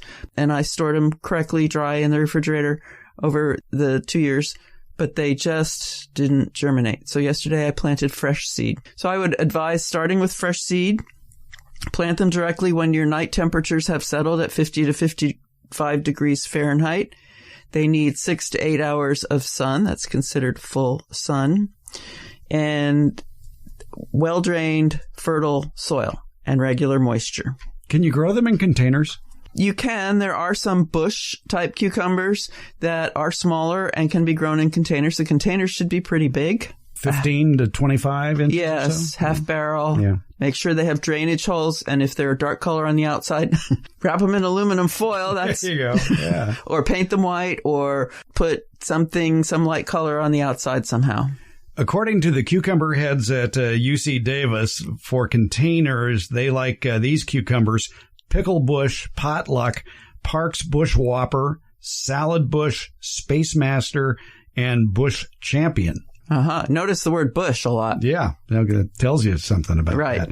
I would think, though, that much like zucchini, some early season disappointments with cucumbers would be you see the flowers, you get excited, but either there's no fruit, or what fruit develops doesn't look very good. And doesn't last. Yeah. Yeah, it's very small and it turns yellow and falls off. Right. That's because it has 2 types of flowers. It has the male flower and the female flower. And the flowers themselves, to the untrained eye, look exactly the same. But it's when you look at the stem that attaches the flower to the plant that you get your clue. A male flower is attached with a straight stem, and a female flower is attached with what looks like a baby cucumber. And the fruit will form if it gets pollinated. So actually the insides of the flowers are different from each other. One has the pollen and one has the stigmatic surface that receives the pollen and allows the pollination to occur and the fruit to form. So it's a morning job. For whom? For the pollinator, which can be bees or it can be you. And often this is another thing they've worked on a lot in breeding, so it isn't quite as pronounced as it used to be. But the first whole bunch of flowers used to all be males.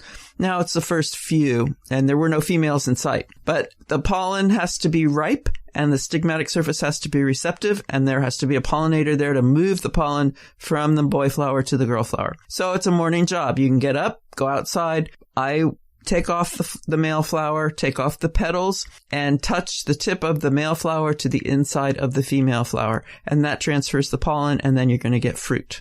You don't even need an artist brush. No, you don't. No, that's pretty nifty doing that way. I would think, though, that weather plays a big part in it, too, that these flowers are only going to develop when the temperature is in a certain range. Right. These are warm season crops. And so if you have very fluctuating temperatures, you may not get them. If it's too cold or too hot, right. Either the male or the female won't cooperate. Right.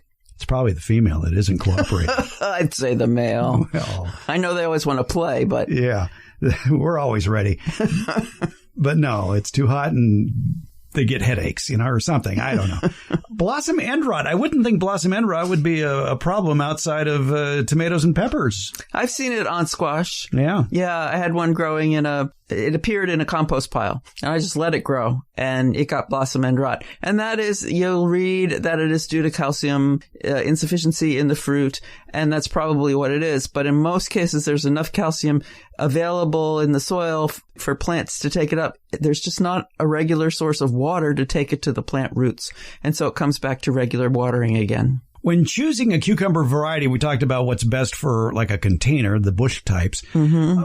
But for consumption, what is the difference between a slicing cucumber and a pickling cucumber? As far as I know, it's size. The pickling cucumbers tend to only grow to be cigar size or smaller, few inches, 4 to 6 inches, and not really fat. I don't know if anybody else remembers getting the cucumber out of the barrel in the local store.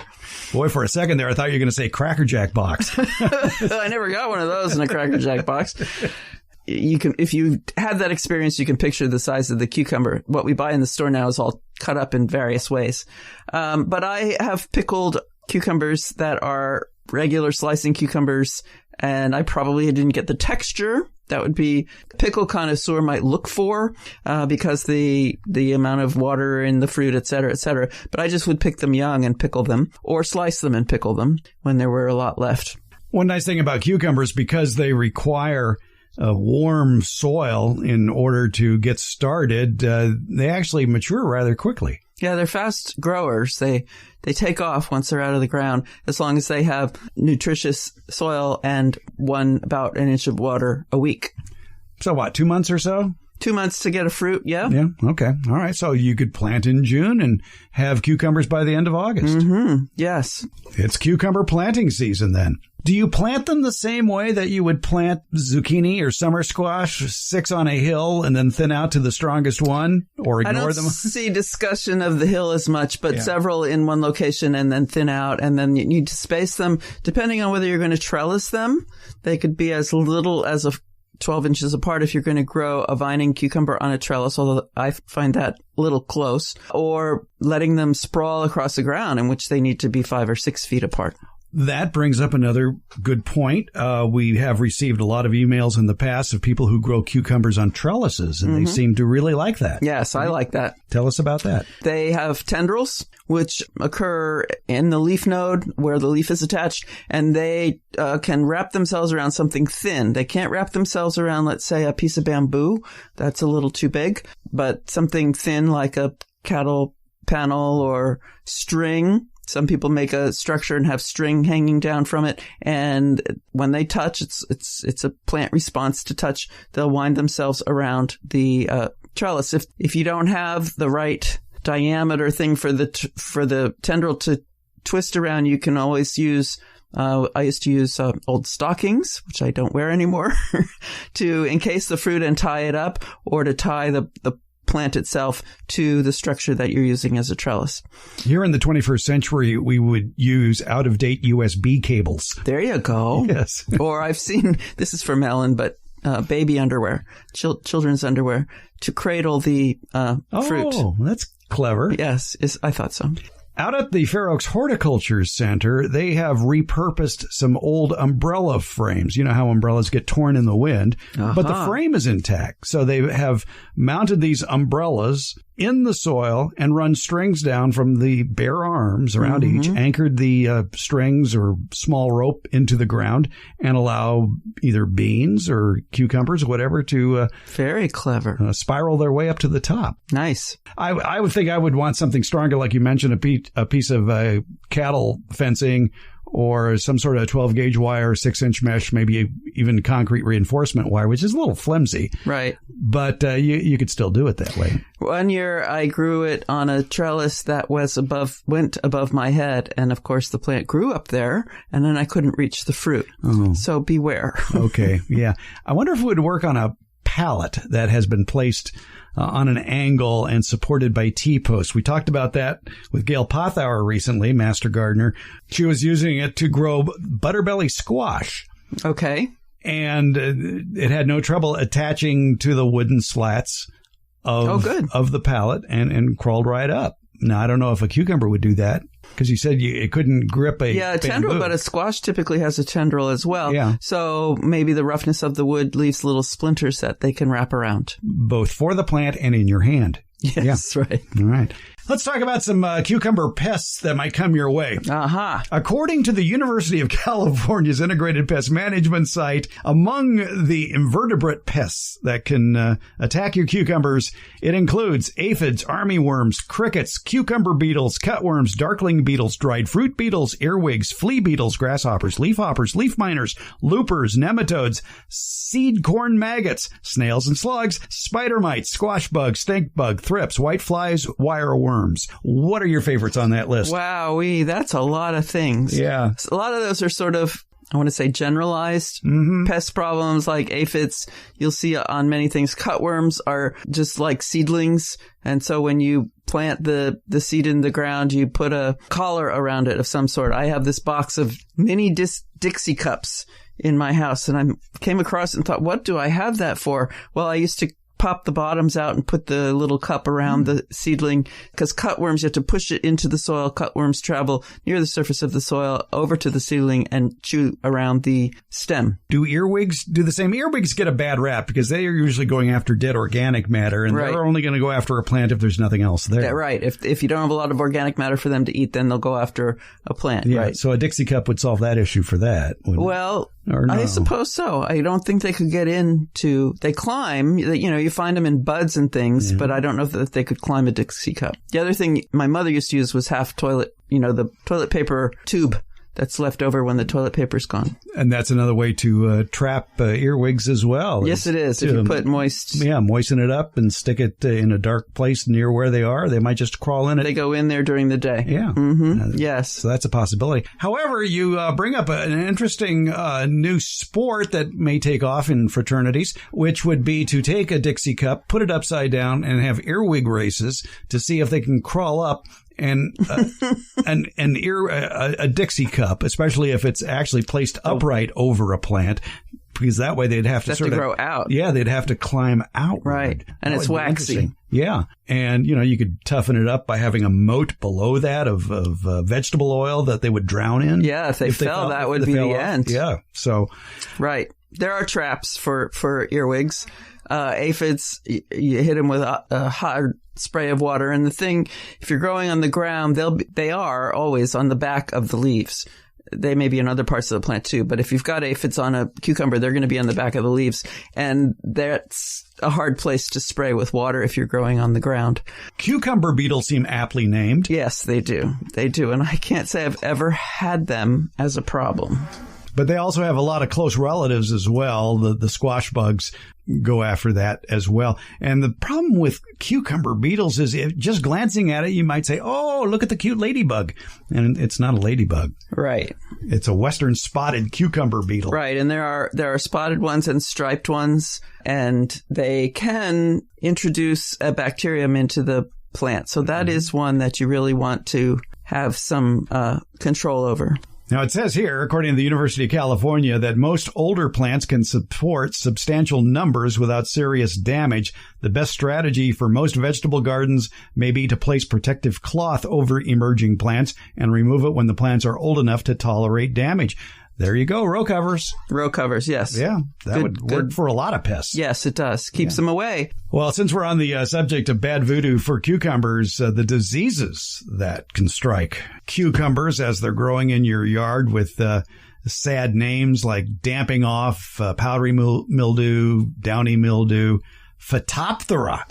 Root rot. Wow. Oh, well, that's, again, I mean, they're susceptible, obviously, but that's a soil-borne disease that in areas where there's too much water. And we talked about having to water those cucumbers a lot, and there are some issues with it. One would be Phytophthora. Another would be Fusarium or Verticillium, which are also soil-borne. And if you know you have those problems, especially the Fusarium and Verticillium, you can get resistant cultivars.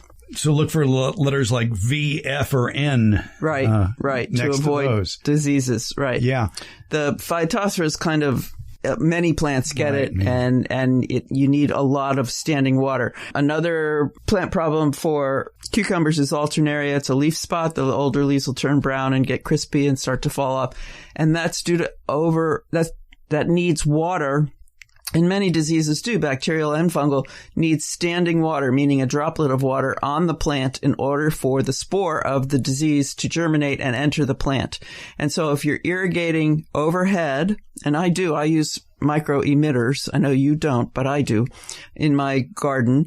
And so it sprays on the plants. The plants do get wet, and so that wetness can allow the diseases to form. But I make sure that I water very early in the morning, and I live in a very dry climate. And so by the time the sun is up, I've just watered, and it dries up so fast that these diseases can't infect the plants. If you're in a much more humid place, that's not going to happen necessarily. You're not going to get that drying to happen. And you're probably going to get more rain, which can cause that water to be there for the diseases to form. And so you may need to increase your spacing so that the plant can get more airflow. And trellising would be a really good idea so that the plant can get more airflow and it can all dry out. And then look for those resistant cultivars.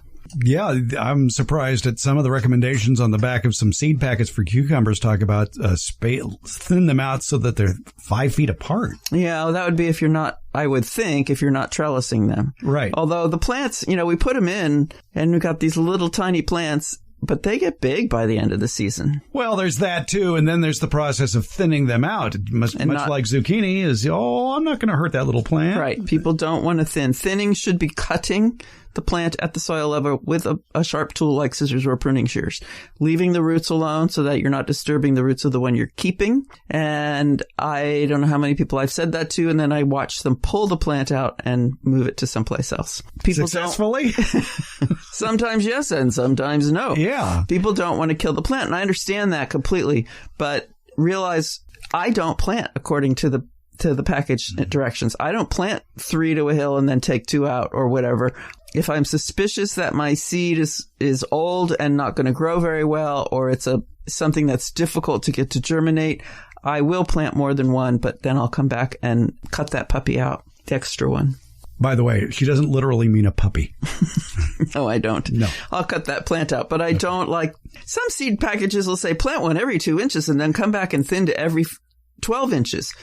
Like, really? I should regularly get rid of all these extra plants? They're in business to make money. They are. Realize that when you read the seed packet. Seed packets are wonderful. They have so much information. They're so worth reading. And I love reading them, but some stuff like that irritates me. Yeah, I can understand that. One of the more common complaints about cucumbers, though, is as they mature and the folks go to bite into it, it's bitter. Yeah. What causes the bitterness and how do you get rid of it? It's the irregular watering that causes the bitterness. And I've heard of all kinds of things. And I don't know if they're all old wives' tales or what, but it's pretty difficult to get rid of it. Removing the skin can help. I had a friend who said, cut off the end, just a little bit of the end, and then rub it back and forth over what's left, and you'll get this frothy stuff, and that gets rid of the bitterness. I'm not sure. But there is something to cutting off the ends and taking the skin off. Yes, that helps remove some of the bitterness. Not always all of it, though. So the bitterness occurs mostly in the stem end. So that's the end of the fruit that was attached to the plant, and the skin. So if you do get a bitter cucumber, and I've actually purchased one or two from the grocery store and then found them to be such, you want to take that stem end off and a little bit of the fruit, and then peel the cucumber completely. And if it's still bitter, maybe peel another layer off. So the stem end would be the end that doesn't come to a point. You would have a scar on it. Right. Yes. Yeah. And I would think, too, that harvesting when they're fairly young might help mitigate bitterness problems. Sure, because it's a chemical that forms over time in the fruit, and the longer it stays on the plant, the more of that chemical that can form. So slicing cucumbers probably 8 to 10 inches is harvest time? Right. Not. I grow Chelsea Prize, and they can get to be 15 inches. If you go disappear for a day. Yes. Yeah. And the pickling types, even small, you'd harvest those about 3 or 4 inches. You're right. Little ones. Yeah. Okay. I imagine cucumbers do not play well with weeds either. So you do want to weed any patch where you're going to plant cucumbers. Right. Especially if it's bindweed or Bermuda grass. The cucumbers are heavy feeders, and they want everything to themselves. They don't share well. You haven't mentioned them all in one place, though. Your favorite cucumber varieties. I've done straight 8 quite a bit, but my favorite is Chelsea Prize. I try another one periodically, and then I come back to Chelsea Prize. When we were talking to Gail Pothauer, Master Gardener and Vegetable Head, a few weeks ago about cucumbers, she likes to grow heirloom cucumbers, and her favorites were Green Fingers, Silver Slicer, Alibi, and the Armenian cucumber. I don't like Armenian. I grew them one year, and I didn't like them at all. I don't know what it is about me and that one. Burpless cucumbers, is there such a thing? There are many that are marketed as burpless. I don't have the burping problem. Okay. So I can't attest to how effective they are. Cucumbers, though, if you're fond of it, you can grow it. And then when you harvest it, I guess you can eat it fresh, put it into stir fry, or make pickles. Mm-hmm. Or salads. There are some good cucumber salads with dill and yogurt. Okay. Why don't you just throw tuna in the mix, too? Oh, that sounds good. All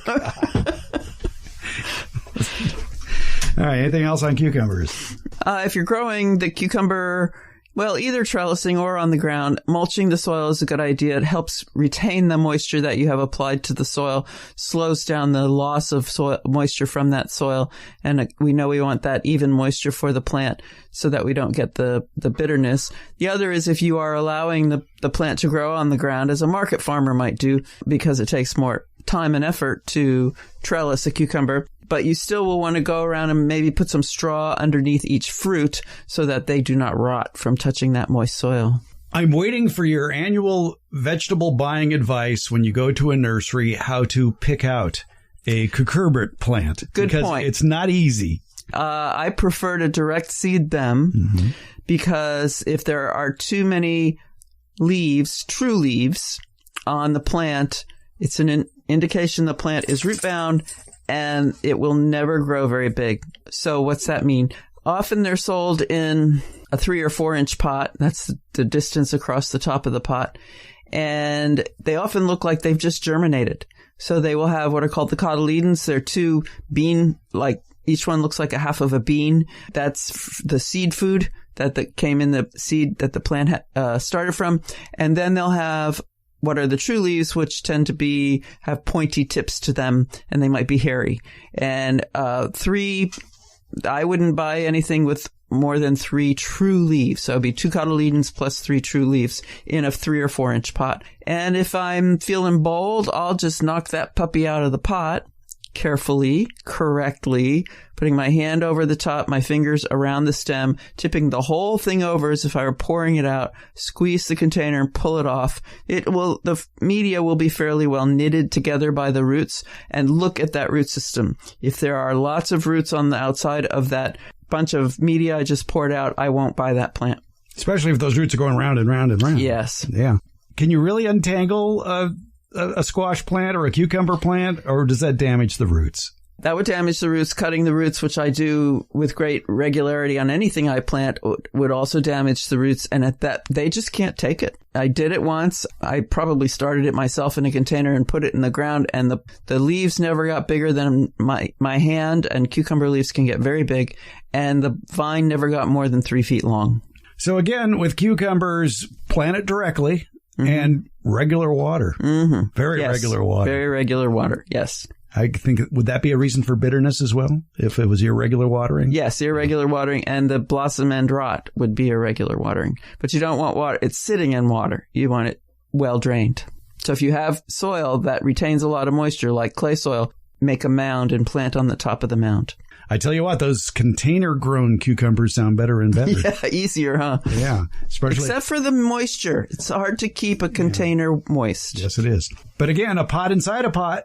Yes. Can help. All right. Cucumbers, it's the number 2 most popular backyard garden vegetable grown. You might want to give it a try this year. Thanks, Debbie. Thank you, Fred.